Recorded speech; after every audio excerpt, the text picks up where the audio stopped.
Welcome to today's edition of MAP, My Academic Plan. My name is Sergio Adolfo Sierra. I'm a Student Success Mentor here at Saddleback Community College. All right, let's begin our presentation. What are we going to learn about today? Today we're going to learn about who is required to have a comprehensive educational plan, or MAP. We're going to learn about the CP hold, the comprehensive plan hold, first semester probation hold, or PB hold, the course repeatability, and a new thing that's been introduced to our students here at campus regarding an e-portfolio. So, who is required to have a MAP? Any student who does not have a 2-year degree or higher and is working towards a college certificate, an associate's degree, which is your AA, or if you're planning to transfer to a UC or a Cal State. In addition, returning students who took 1 or 2 semesters off and are returning to Saddleback to enroll are required to have a MAP.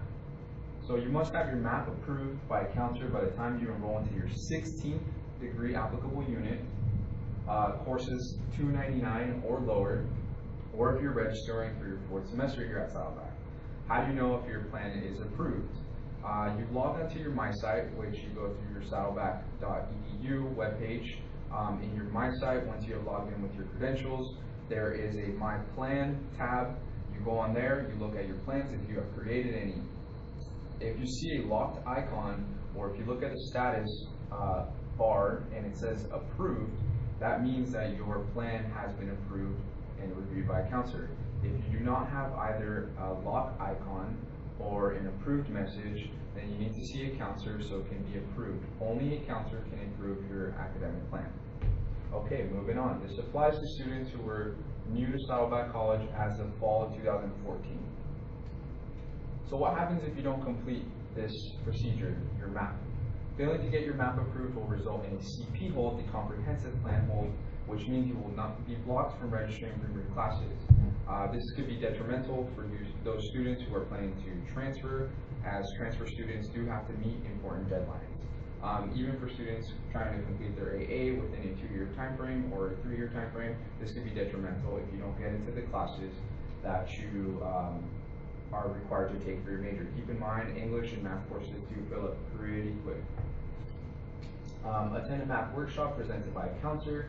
You can quickly attend a workshop and get well on your way to meeting the MAP requirement. So if you don't have your MAP approved, you can attend one of these workshops. You'll get one-on-one attention by a counselor. There will be other people there who have been trained in this procedure who are going to be able to assist you. If you do have a MAP approved, but you're feeling a little uneasy about it, or you just are curious about a different major at a different UC or Cal State, you can also go there and they can help you with those questions. First semester probation hold. The first time your GPA falls below a 2.0, or if you have dropped 50% of your attempted classes, you will receive a first semester probation hold, or PB hold.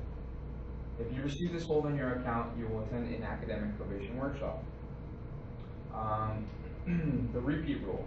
For most classes, you can only enroll in them up to 3 times. If you have made 3 attempts for the same class, you can no longer enroll in this class at Saddleback College or Irvine Valley College. Why Irvine Valley College? Because it is a sister school of Saddleback Community College. We're sister schools. See a counselor if you have any concerns. I'll give you a quick example. For those of you who are bad at math, let's say you take a math 253, fall of 2015.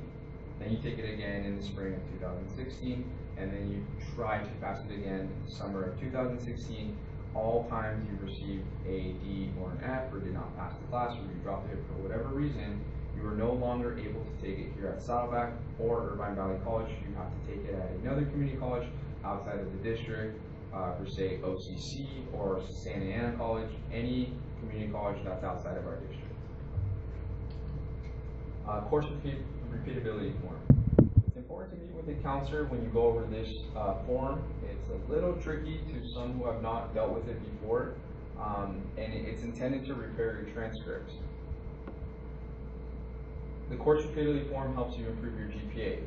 So the student fills this form out and turns it into Admissions and Records, which is located in SSC, the Student Service Center in the upper quad. This does not remove the course. I'm going to give you a quick example. Moving on. The repeatability form, this is one that has been completed. So there's a student who took 2 classes in the summer of 2013, Anthropology 1 and Environmental Studies 1. In that semester, they received an F for both courses. Now this student probably, for whatever reason, wanted to improve their GPA, or they needed these classes that were intended for their major. So after they completed the courses in the fall of 2013, for the same classes, they listed them. After they were graded, this person received a C for the F for anthropology, and they received a B for the F originally taken for environmental studies.